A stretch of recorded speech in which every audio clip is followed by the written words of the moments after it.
Não tem receita, obviamente. Quando se fala de... Eu tenho um ponto de vista um pouco diferente, por causa de ser francês também, e o contexto socioeconômico atual do Brasil me assusta um pouco, para falar honestamente, porque é absurdamente agressivo.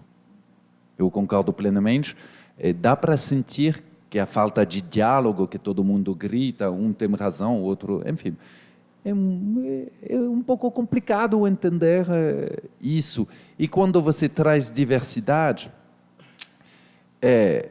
você enfrenta crianças, o que as pessoas creem, seja na sua fé, seja na sua realidade, o que for melhor.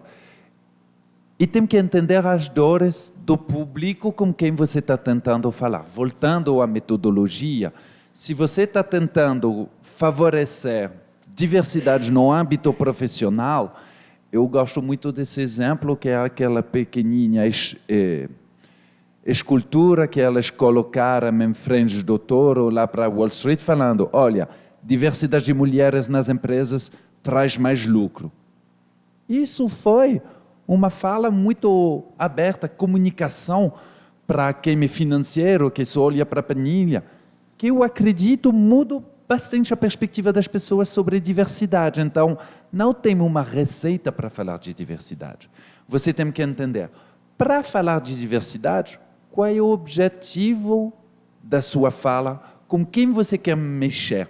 Você quer mexer com mais o público católico, das igrejas que tem uma proposta de a mulher precisa ficar em casa, não sei. Você tem que entender tudo isso porque tem uma diversidade nos assuntos da diversidade. Então, não tem um caminho de comunicação da diversidade. Você que tem que entender aonde você quer chegar.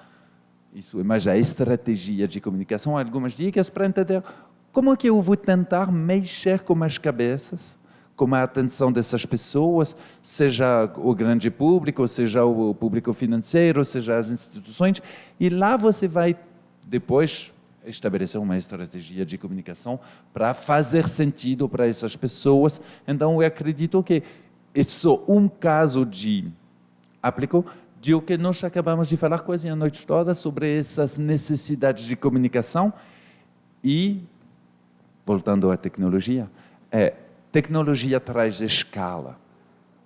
Isso é interessante. Não basta convencer só uma pessoa, vai tentar trazer respostas escaláveis para os desafios, por exemplo, do analfabetismo, da diversidade, que, para mim, é muito interessante e precisa ser, que nós precisamos aproveitar ou alavancar. Mesmo porque quanto mais gente a gente tem no mundo, mais a gente precisa alcançar, né? Então faz todo sentido. A tecnologia ela vai nos ajudar a dar escala para as coisas, mas a falar com cada público ainda tem que se fazer sentido, né? Ainda tem que se pensar em todas as questões que a gente falou. Fala, Mei. Não, acho essa pergunta incrível, assim, obrigada, porque, de novo, né, pensando desse ponto de vista assim, do tempo histórico, essas coisas são tão novas e todas as vezes que alguém me provoca nesse sentido, eu acho maravilhoso. Eu sou uma pessoa, por exemplo, que em todos os lugares formais, assim, onde eu estou, eu batalho muito linguagem de gênero. Eu acho que a gente precisa trabalhar a linguagem como uma expressão, como um campo. Não vou falar campo de batalha. Fala aí na comunicação não violenta, a gente chama isso de quê? Como um campo de diálogo, como um lugar de possibilidades, entendeu? Então eu acho um lugar que experimental. Experimental. Então assim, eu acho que a gente tem que pensar nisso. Então eu te agradeço a sua pergunta pela oportunidade da gente pensar nisso junto. A minha resposta ou reação mais imediata é assim, fazendo, experimentando. Né? Assim, se não tiver uma ou outra pessoa que faz esse papel de dizer assim, espera, por que você está usando essa palavra e não a outra para falar disso? Né? E se essas pessoas não tensionarem né, ou fazer comunicação, isso não vai avançar. Então, eu diria fazendo e experimentando. Né? Criando esses campos de onde isso vai emanar. Porque não vai partir de um consenso humanitário global de que todos nós e todas nós temos que falar desse jeito, certo? Ou se expressar desse jeito. Então, de novo, trazendo esse lugar meu do movimento slow, né? A mudança vai vir do pequeno, do devagar e do local. Então, se nessas pequenas fissuras a gente conseguir produzir ressonância, é daí que vai vir. Então, eu diria, vamos fazer, vamos experimentar, e até para fazer, a gente precisa ter abertura para se testar, porque não tem uma resposta pronta de como a gente tem que se expressar para ser inclusivo, né? Tem gente experimentando fazer isso há bastante tempo, né?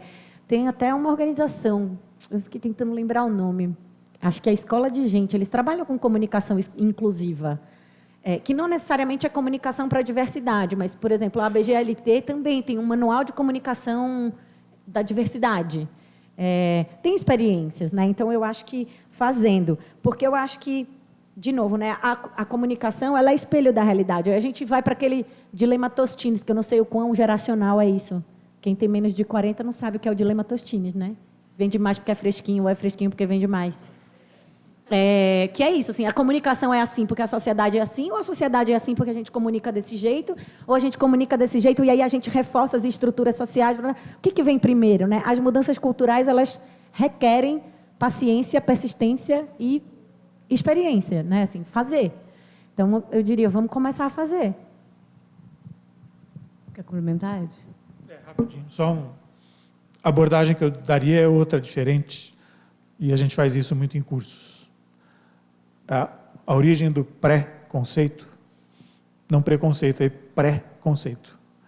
Eu tenho um conceito que é pré, isso significa que eu conceituei alguma coisa, às vezes sem ter passado por uma experiência para conceituar algo. Quando a gente pergunta para algumas pessoas em atividades, por que você acha alguma coisa, de onde vem o conceito, a pessoa fica completamente perdida. Porque esse conceito foi inculcado, ele foi colocado, ele foi imposto. E a pessoa não tem nem o direito de refletir sobre isso. Esse eu acho um fator que eu acho muito legal de fazer em todos os trabalhos. Todo mundo conceitua e fala de tudo. Quando você pergunta qual é a origem do conceito, elas se perdem. Então, eu comecei a ficar, não com raiva, mas às vezes com uma certa compaixão, porque às vezes a pessoa foi forçada a criar um conceito que não é dela. Quando a gente fala de diversidade, é muito difícil a pessoa, desde cedo, ser educada para gostar da diferença. Ela é educada para se adaptar ao meio cultural em que ela está e não tirar prazer da diferença.